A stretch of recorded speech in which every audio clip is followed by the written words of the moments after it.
Hi, welcome. I'm Holland Saltzman. I am the owner of the Novel Neighbor.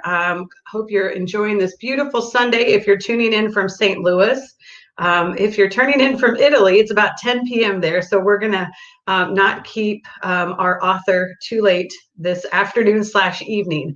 But I am so excited to talk about 3 o'clock in the morning. I'm always backwards when we do this. With Gianrico Carofiglio, and I'm sure my pronunciation is not great, but this is a book I read this spring, and I was so excited about it. I read it in one sitting. I had wanted to read more books in translation, and this kind of came across my desk, and I thought, well, I'm going to take this home and read it, and I did in one sitting, and I found it hopeful and lovely, and it makes me want to read many, many more books in translation. So I emailed the publisher and said, I love, love, love this book. I ordered 2 more cartons to send to our subscribers for our monthly subscription service. And I said, if the author would like to talk, we'd love to be in conversation. So after a few emails, we tried to not find a time that works for both in America and Italy, and today it works out. So I'm going to introduce our author in just a moment, and then we're just going to have a great conversation about 3 o'clock in the morning, and which we're having it at 3 o'clock in the afternoon today. And please feel free to message any questions here on Facebook, or if you're watching on YouTube, and we'll get to those in a little bit. So Gianrico Carofiglio is a novelist and former anti-mafia judge in the Italian city of Bari. I'm going to do as best as I can with pronunciations. His debut novel, Involuntary Witness, was published in 2002 and translated into English. It has been adapted as the basis for a popular television series in Italy. His works have also been translated into an internationally acclaimed film, as well as his essays adapted into a stage play performed by himself. His other books have been or will be translated into multiple languages all over the world. In addition, Carofiglio has written graphic novels with his brother Francesco and short story collections. He has a podcast with his daughter Giorgia called Coffee for Two, and be sure to check it out. And his audiobooks are also read by him, I believe many of them. So he can correct me if anything that I found on the internet is incorrect. He has won many awards for his novels, including the 2005 Premio Banchera, I'm so sorry, I worked on this earlier today, award. He is also honorary president of the Edinburgh Gotta Prize, which celebrates the work of Carlo Emilio Gatta. Thank you so much for joining us today. Gianrico, it's a pleasure. Thank you. It's a pleasure for me. And your accent was so charming. Thank you. So nice. I appreciate that. So from what I understand, I had not read any of your books before. And so I said I just wanted to pick up a book in translation. And this one just happened to come across my desk, and beautifully cover art that we might talk about in a minute. And I was shocked that so many of your other books sort of dealt with thrillers. And so I guess my first question would be, what prompted sort of this story? Well, you know, people like labeling things and books and authors. And so my first novel was somehow a courtroom drama. And for me, it was and it is a coming of age novel, but there is also a courtroom drama. And after a few months from the publication, a very important journalist and Italian critic wrote that that was the best legal thriller ever published in Italy. And I was shocked because I didn't know that I had written a legal thriller. But I have to admit that after a few weeks, I could see the effect of the labeling on the sales of the book. And so I became more flexible. If you want that this is a legal thriller, okay, it's a legal thriller. But labels are tenacious, they stay on you. And so for sure, I have written books that can be defined legal thriller. I've written books that can be defined a crime story. But I have also written just mainstream novels like this one. But usually people say, journalists say, critics say that I am crime novelist or something like this. It's okay with me. Well, that's what I found fascinating was, I mean, definitely there's so much information about kind of thriller and crime, but then as I dug a little deeper, I mean, again, my information is only as good as what I read online, and we know how good that can be, but you've written short stories and essays and done a graphic novel with your brother. So, I mean, your kind of breadth is much bigger than just kind of one lane. Yes, an important part of my so-called production is essays that are on political and ethical topics. And you can find the same things in many novels of mine. I'm very interested in ethical issues.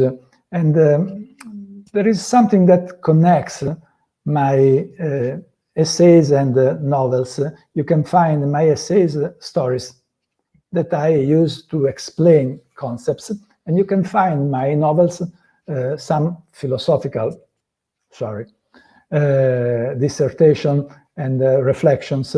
And my idea of writing is that everything is connected. But of course, there are some books that are essays. I've written 5 essays and 15 novels, and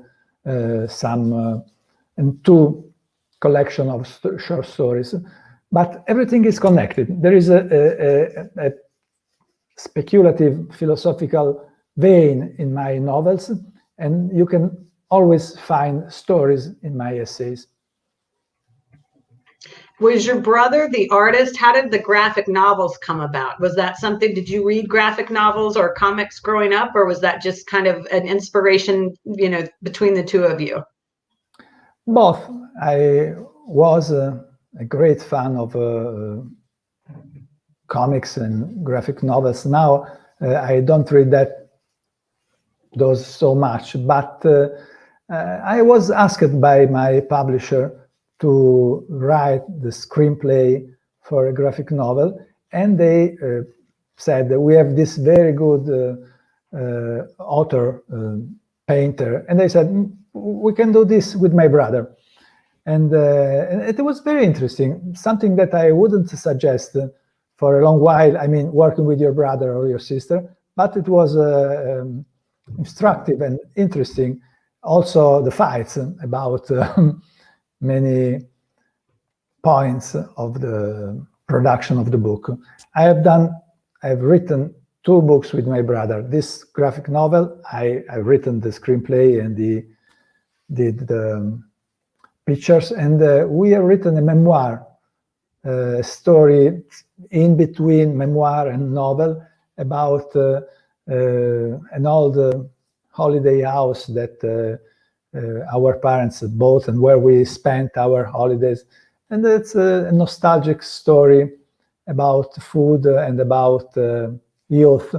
But after that, we decided that we needed something like 10 years of vacation of working together, nothing less.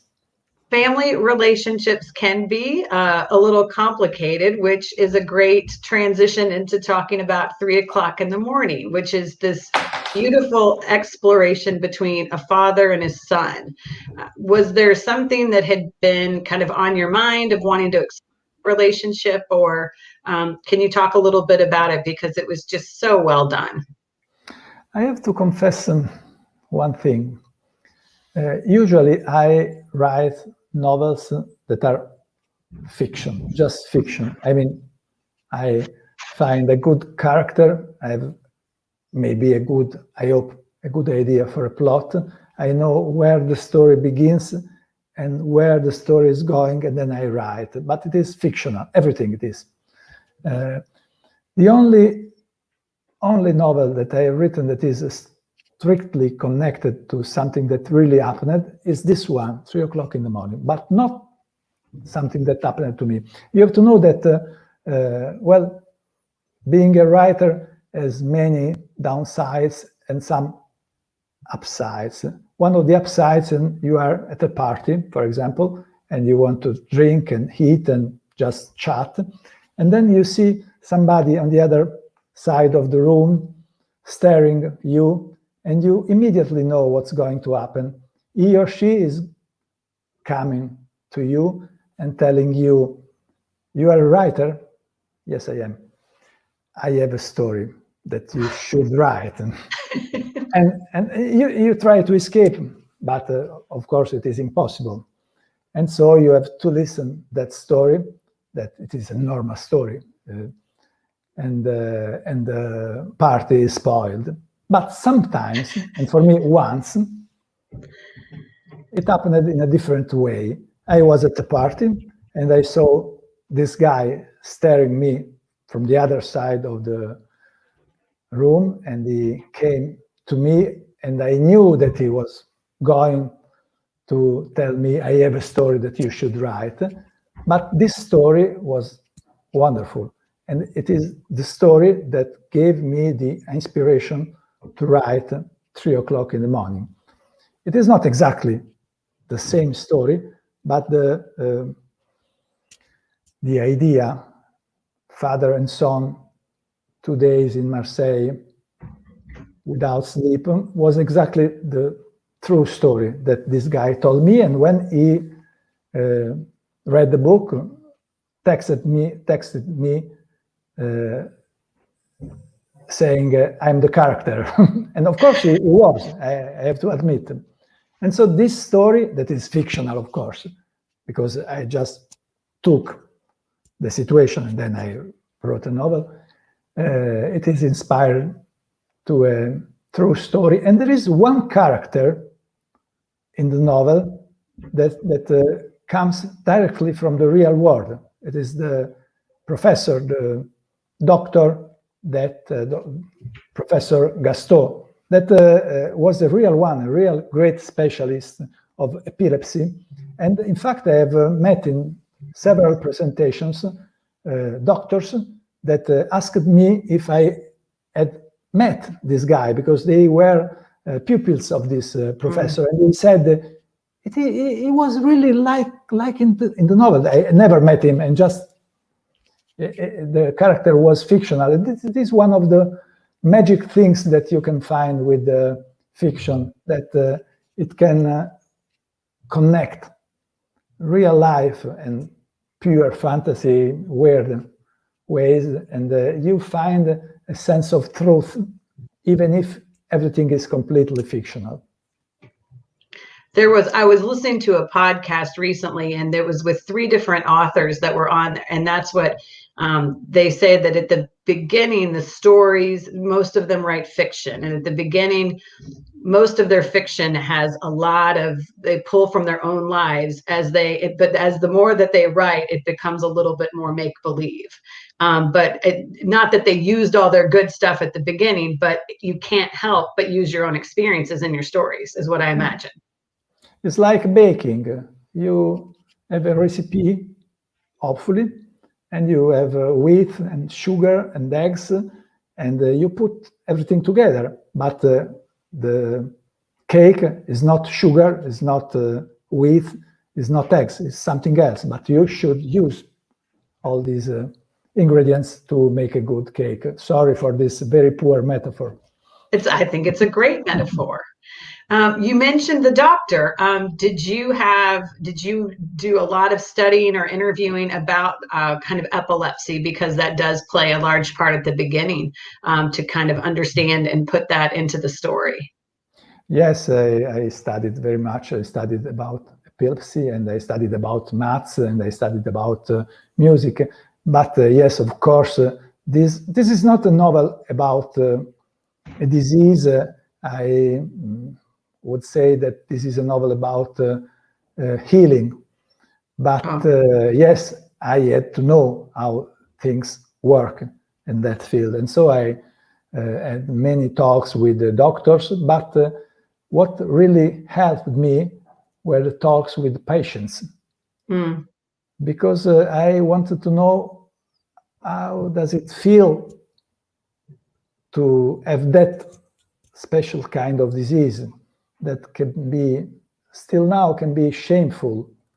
You are ashamed of this kind of disease. It's like a stigma. Yes. It's stigma in English. You say stigma? Yes. Okay, sometimes I don't find the word. And exactly for this reason, I have had some very moving experiences during the promotion of the book in Italy. I want to recall two of these experiences. Once I was at the end of a presentation, I had an interview with the journalist, and then there were questions from the audience. And at the end, there was this young woman that stood up and said, I am a teacher and I have epilepsy. And this is the first time in my life that I can say this in public, just because I've read this book. And this was really, really difficult. And in another presentation, this time after the presentation was over, another young woman came to me and she said, I got epilepsy. My mother was always very helpful, but I have to admit that she never understood what really was being sick with this. And then I gave her your book, and now she knows. And she cried. And it was really, really difficult not to cry for me as well. I don't imagine those experiences are in your mind when you're just putting a wonderful story together. But I mean, I love that you said that it's a story about healing. And I think that that's, I mean, if you had to do a summary, I think that's perfect. And maybe that's why I was so attracted to it when I read it during this just crazy time we're in right now, that it was a heavy story, but it was hopeful. And I really liked the word healing, because I think that I closed the book and I had a smile and I just thought it was lovely. And it just was just great timing for what I needed to be reading right now. So I'm glad you had those. I mean, those experiences are just incredible. Thank you for sharing those. Thank you. You mentioned that you studied a little bit about music as well. So jazz does play a good part in this. Were you a jazz listener beforehand, or was that fun or interesting to kind of dive into that? Yes, I've always liked jazz and I was a listener, but I had to understand something that I really didn't know before. And so I studied and I talked with a jazz player, and especially with a jazz singer that let me understand something that I really didn't know, what it means to be, how can I say it in English? There is a song by Madonna that says, "Into the groove," feeling that you are there. Yes. Playing music and inventing your music in that very moment. And that was exactly what I wanted to say, talking about this father that looks so cold, this mathematician character that is not only this, and he loves music and he used to play music, and his son didn't know this, and he discovers this side of his father all of a sudden in this strange place in a night without sleep in Marseille. And I have to admit that in this father there is something of my father, that used to play jazz when he was a young man, and he was an engineer and passed away a few years before the book was written. And I can remember in the last month of his life, he was very sick, and he really lost his faculties. He couldn't speak properly. He didn't remember anything. But when he went to the keyboard, he remembered everything and he could play. And that was really moving. And so I have to admit that there is a part of this memory in the story of the father of the novel playing jazz, being a scientist, and this only apparent contradiction between science and fantasy and other things less rational. My father was similar in the way that he was an engineer, he built bridges, he was an attorney, and his was beach music. And so when he was very ill and things like there was, he could go to that, and there was some comfort there that no one could bring, but the music could. So I think it's such, you go back to the word healing.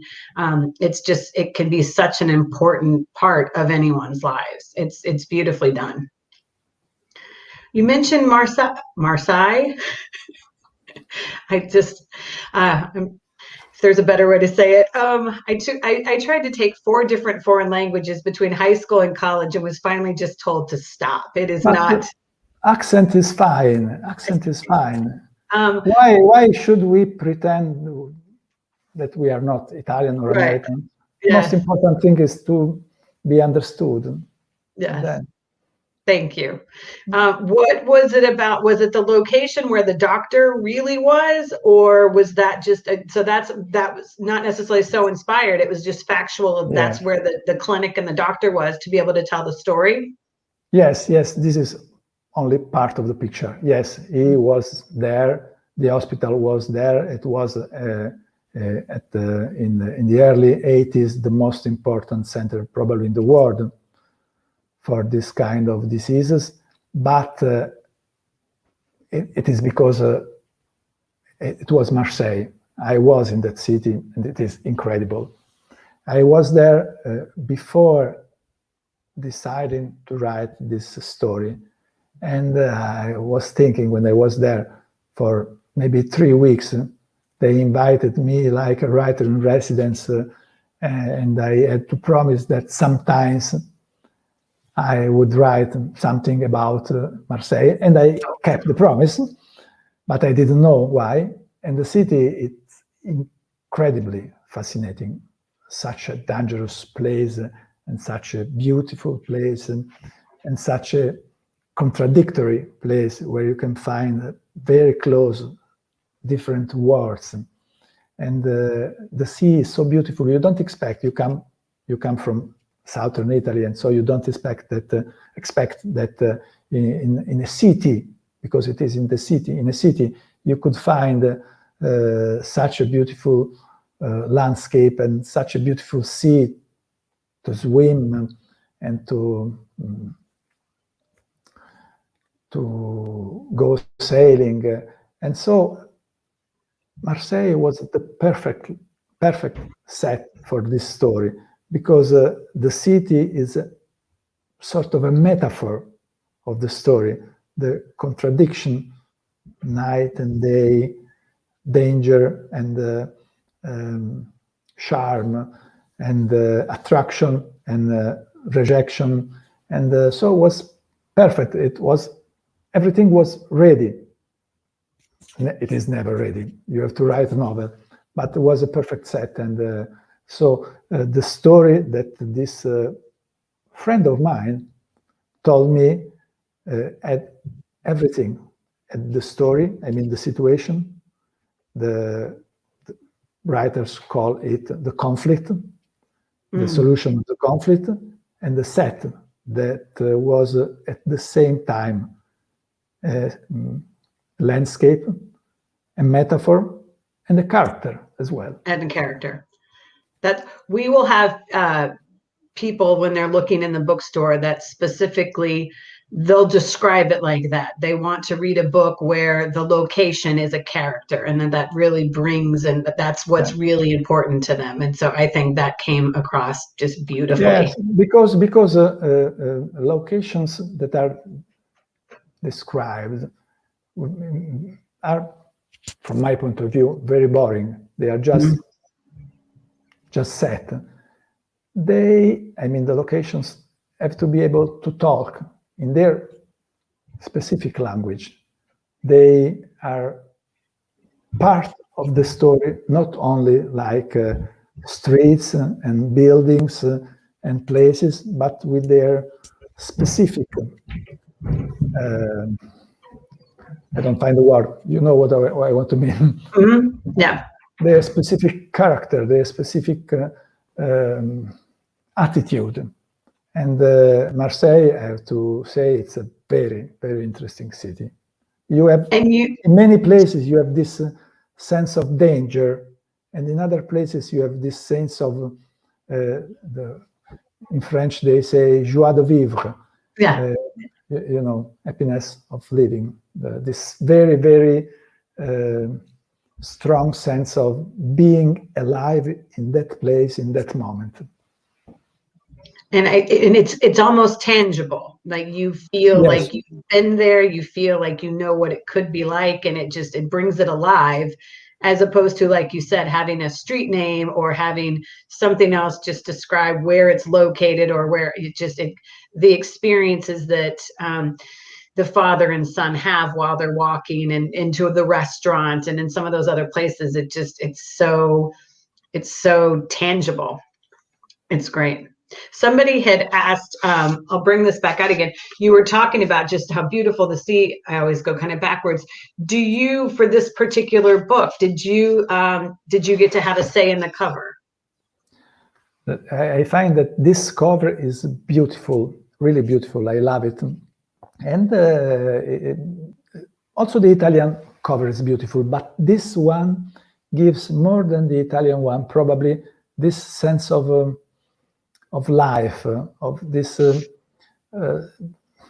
metaphysical sense of life that is a very important part of the story, that is somehow suspended in the time. There is a sentence at the beginning of the story that it's about the characters. And there is this female character, Marianne, and the writer says she was, I don't remember, 37 years old, and she will always be. That is timeless sensation that this cover can really give. I love it. They decided it, but I said, very good.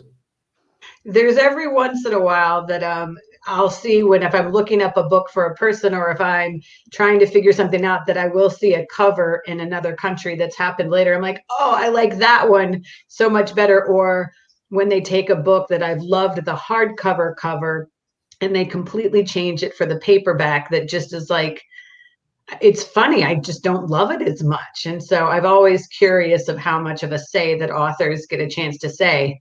I have to say, the Italian one, it's beautiful, but it's not more conventional. It's more on the night side of the story. Two people walking in a dark street with some lights and this feeling of, I wouldn't say danger, but something like that. But I think that the American one gives more the main meaning of the story, that is metaphysical somehow, and has got to do with an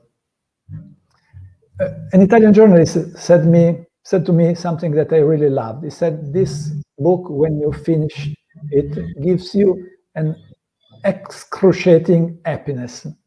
I love this. I love this. I do, and maybe that, and yes, that's what it's hard to describe. When you finish it, you take a deep breath, and that's what I mean. For me, the cover, you take a deep breath. Like, it just seems like it's soothing and it's comforting, and it just, it's going to take you to a good place, I believe. Let me check on my notes. I've been trying to do good without my notes for a second. Doing wonderfully. Oh, thank you. So are you, considering it's 10:30 now where you are. Thank you again for joining us this evening. But talk to us a little bit about, if you don't mind, we'll kind of switch gears for a minute, the podcast with your daughter in this kind of very big social media age, and this relationship with the father and the son, and how did that come about? I'm curious, and I'd love to hear more about it. This is probably interesting because, as usually happens, my daughter and me had and still have a very conflictual relationship. This is normal, nothing special. And sometimes I had tried to invite her to do something, not with me, but something that I suggested. And of course, she never wanted to do that. And once we were talking about these new newspapers in Italy, the director had asked me to write for them or do something else. And I was talking about this with my daughter. And I said, probably could be interesting to do something recorded, much more than written. But I was talking about me. And then I said, probably could be interesting also to do a dialogue. And she said, that was incredible for me, it could be interesting to do a dialogue, you and me. There is something like this that was done in the UK, but the former spin doctor of Tony Blair. Conversations between a father and a daughter. And I said, what? You're talking to me? You want to do something with me? And so this was the beginning of the story. We decided that we wanted to do talks about the future and how a very young man and a younger woman watch the present and the future and our world from different points of view. When I say different point of view, I'm talking about different issues. And so we began talking about female and male points of view on society and life. And then we continued talking about different things from East and West and TV series and smart cities. And I have to admit that I really didn't expect nothing special from this. I just wanted to have fun, and I was delighted to do something with my daughter. But this thing had a great success, and we received a huge number of offers from publishers to do a book from this. At the beginning, I said, I'm not sure that there is material for a book, and my daughter said the same thing. But then we talked about this, and at the same time, publishers competed. There was an auction for this book that didn't exist, that we didn't want to write at the very beginning of the story. And then we decided, okay, we can do that. And we have 3-4 days ago closed a deal for the book that we will do together for next year. And the title will be the same. The title is Coffee for Two. The title of the podcast is Coffee for Two. I don't know why. I thought that a good soundtrack for the podcast could be the famous old song Tea for Two. You can remember. And it was available. There was no problem of rights because it's a very old song. Yeah. But the title Tea for Two was not available, and so I thought, okay, but we are Italians, we drink more coffee than tea, and so we can do Coffee for Two with the same music. And so it was something that began in our kitchen when she was in Italy, because she lived in the UK at that time, and we are there now. We are planning to write a book together. This is really strange. That's very exciting, and congratulations. I think those are some of the best opportunities, are the ones we don't even know that we weren't looking for. And so hopefully that'll continue to be a good experience, because I think that maybe the auction or the people were so excited is because I think that's a very unexplored kind of dynamic, not only with age, but with fathers and daughters. I think it's a great Yes, conversation. sex and different ways of thinking about problems. The funny thing is that we thought that the conversation would have been very competitive, but they weren't. The funny thing was that we agreed on many topics. That was another strange thing, because it was not planned. We didn't have a script. We had a topic, and then we talked. And this really astonished me, to find myself in a situation where I was often, not always, but often on the same positions of my daughter. And I think that exactly the same astonishment, she experienced the same astonishment. That you were more alike than not alike. What? I said that you all were more alike than not alike. Yeah, exactly. We were talking about this briefly before we went live, but I would assume that if you released a book during these crazy times, I mean, like non-COVID times, that, you know, there'd be a tour and you travel not only kind of internationally. And so this time I assume it's much more virtually like we're doing now, which is great that we can just hop on and talk a little bit about it. Whereas if you were doing a tour, this might not have been a location. Have you enjoyed any part of not having to physically travel, or do you miss kind of that in-person reading and talking and having people come up to you and things like that?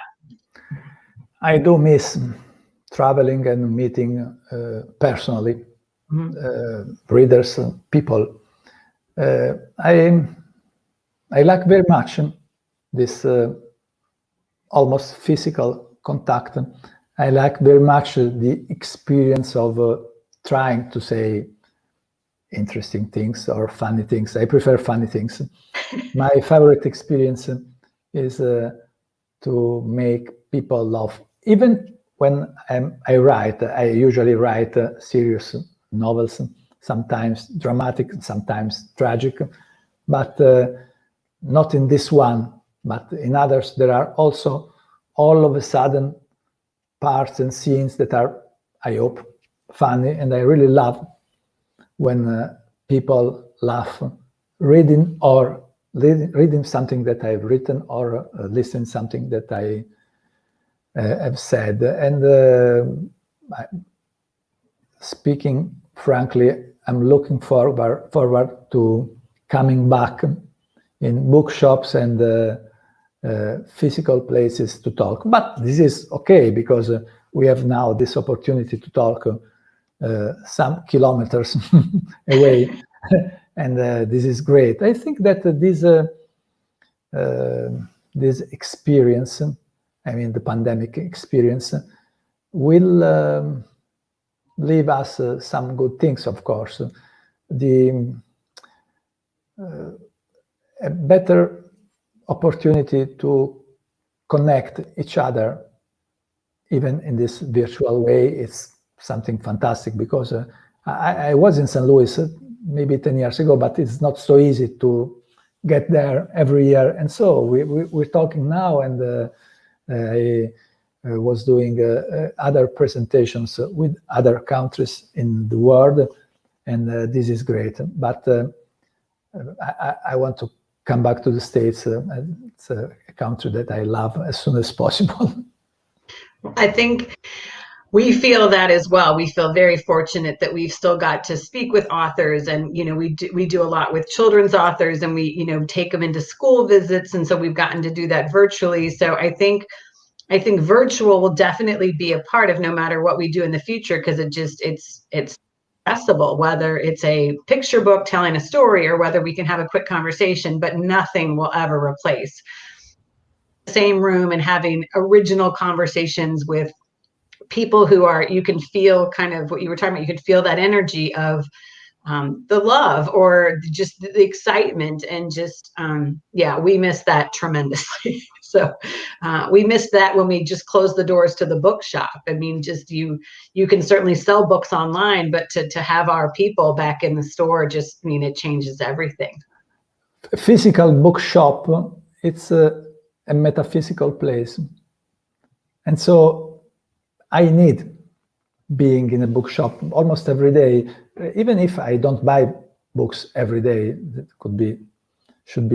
would be difficult for my apartment. But being there is part of my well-being. In a book of mine, a novel of mine, a character says, bookshops are for me an antidepressant. I'm gonna steal that line. Which book is that one in? Yeah, I don't remember. It's one of the books. I know the character because I've written 6 novels with the same character, that is Guido Guerrieri, a lawyer. That was in the first novel. And this specific character is really a book lover, and he is often in bookshops, and he makes reflections on books and bookshops, and his connection with this specific kind of place. In these novels, there is also a place that readers love, because it is a bookshop that is open only by night, from 10 o'clock until 6 o'clock in the morning. And the name is, okay, in Italian is Osteria del Caffè Latte, that is something like the bar of cappuccino. But it's a bookshop, and it's fictional, but readers from all over the world ask me, but this place really, does this place really exist? We would like to get there. And sometimes I say, yes, it exists, even if this is not true. But sometimes I see that they really want to believe. That is something very strictly connected to reading books. The magic of wanting to believe, and the duty of an author is to keep the promise with the reader that wants to believe, and you don't have to break this promise writing stupid things, or you know what I mean. I definitely love that when people will sometimes come in our store, and similarly they will say, this is my happy place, or they very intentionally don't want to be talking about what's happening in the outside world. Sometimes it is a very community conversation, and that's all we're talking about is what's happening. But other times they just want to escape, and it's just, again, take a deep breath. And I love that. And then when we're on vacation, my kids just roll their eyes, because no matter where we are, I have to go into the local bookshop and check things out. For me, I want to tell you a story about bookshops, and the reason why I love this kind of places so much. I was a child, probably I was 10, 11 years old, and I loved reading, and I loved books. And once I was with my father, and we went to a new bookshop that was of a cousin of his. And we went there, and they were talking, and I was just looking around. And at a certain point, this cousin asked me, do you like books? And I said, yes, I do. Well, if you want, you can come here the afternoon after your homeworks, and you can read whatever you want. And I said, what? There is a trick, there is some trap. And I thought, now my father will say, no, absolutely not, you can't. And he said, if you want, you can. And this was crazy. And one of the happiest period in my life was when I could go there after doing my homework, or after saying that I had done my homework, that was almost the same, and reading without paying. And I remember this sensation when I was when I saw people coming in and buying books, and I at this never in my life I've had the feeling of a privilege like that time. I could read whatever I wanted without paying.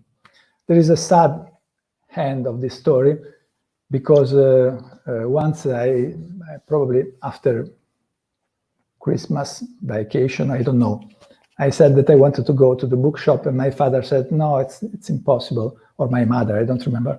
And I said, why?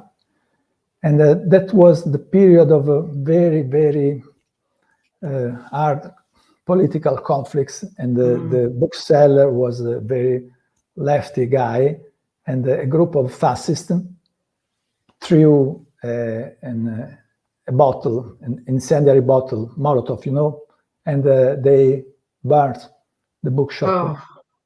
And this was so incredibly sad for me. And I've also written this in a novel.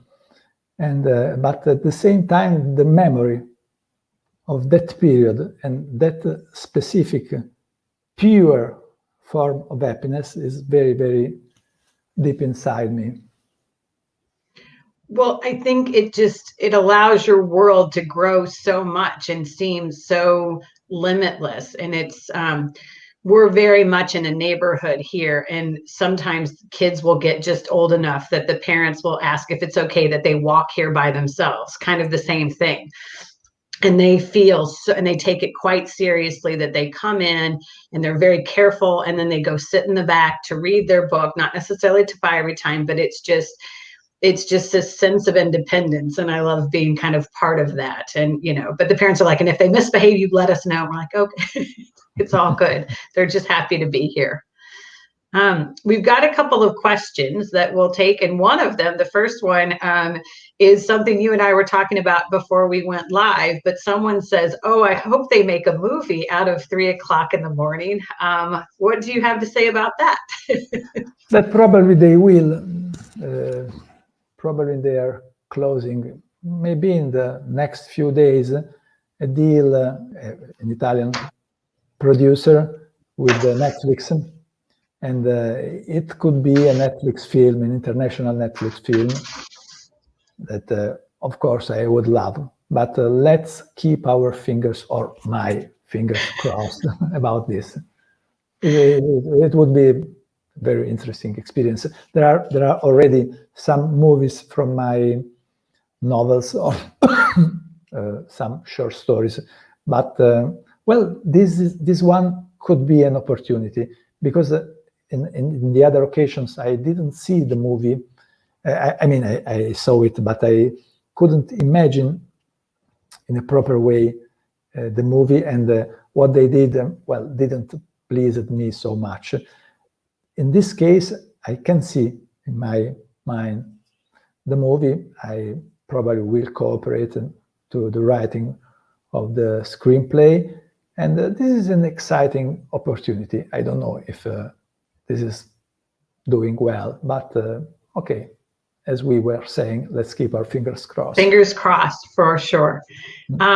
Someone else would like to know, what are you currently working on? They say, it sounds like you have many things going on all the time. Is there a current book or project you're working on now? Well, not just one thing. Okay, there is an essay that I published 10 years ago. That is a book about the political lexicon, the way politicians, but not only politicians, also journalists, spoil the language, spoiling the democracy. And this book was written 10 years ago, and now we have this project with a new publisher to rewrite this book. I mean, the book will be the same, but with things that happened in the last few years. and this is one thing. And another one is I'm beginning to write a new novel with a female character. And it will be the second novel with this character. The name is Penelope. And this is crime story, absolutely. Okay. This is crime story, but it was a bet, a challenge for me, because I decided to write a novel with a female voice. I mean, this female character speaks with the first person. That, of course, is not so easy for a male writer, but was an incredibly interesting experience to study about this, not to find the female point of view, but to find that specific female voice, and then to try to express this voice, to write this story from that point of view in a credible way. That was not you couldn't give it for granted before. But one thing that I really loved about this book, that is my last novel, and the one that I'm writing will be the prosecution of this novel, is that so many female readers tell me or write me, this is incredible. It looks like it was a woman who wrote the book. This is, I love this, I have to admit. It's a great compliment. Yes, it is. It looks like we have just a few more minutes before it is 11 o'clock where you are, and we would like to let you rest. One last question, if anybody wants to put up any last questions, but another one is, where did you come up with the title 3 o'clock in the morning out of all the hours that it could have been? This is a quote from Francis Scott Fitzgerald. I try to repeat it by heart. In a very dark night of the soul, it is always 3 o'clock in the morning. And this is a very sad sentence. 3 o'clock in the morning, it's the moment. Also, psychiatrists would tell you that this is the moment when our mood is in the lowest level, when we are very sad, also for physiological reasons. But in this novel, the meaning of this beautiful sentence by Francis Scott Fitzgerald, it's completely different. At 3 o'clock in the morning in the novel happens something that changes everything. The life of the younger character, Antonio, changes exactly at that time. And I loved the idea of using this beautiful but sad sentence to talk about something that is not sad, even if it is full of a nostalgic feeling. And sometimes I read a sentence and I think I want to steal this sentence, but to steal in literature have to be an ethical deed. That means that you must show that you are stealing, and you have to use what you are stealing in an ethical way. I sometimes use beautiful sentences by other, sometimes great authors, like Francis Scott Fitzgerald, for my titles, or I use them in my novels. I always let the reader understand that the sentence is not mine, but somehow it is mine. It is something that I've stolen, put in my novel, saying clearly that it is something stolen. And when you say this and you put it in your novel, it becomes something else. This is part of the magic of writing. Well, it is a beautiful story, as we have talked about. It's called 3 o'clock in the morning. It is by far one of my absolute favorites for this spring, or that has even come out in the last year during this crazy, crazy time that we're living in. And I thank you so much for being available to talk with us, even though it's so Thank late. you. Thank you It's very just, much. it was such a treat. And our customers have loved it. We have copies in the store right now. And if you've got other questions, do you have ways that people can follow you? Are you big on social media? I am on Twitter, and Okay. mostly on Twitter. It's very easy to find me. But Okay. next time we will make a presentation in your bookshop physically. I cannot wait until that time, since I am your biggest fan in America right now. I think we've established that. Thank you very much. All right. Thanks for your time. Have a Ciao. wonderful evening. Ciao. You too. Ciao.